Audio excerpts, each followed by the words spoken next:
I just whatever now, my family, my head. Joe. Maybe I just want to see you. Give me the memory on your memory on the sorry, sir.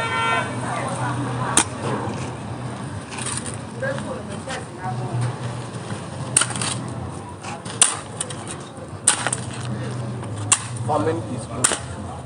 Farming is good, bro. Farmers is the richest now. Farmers is the richest.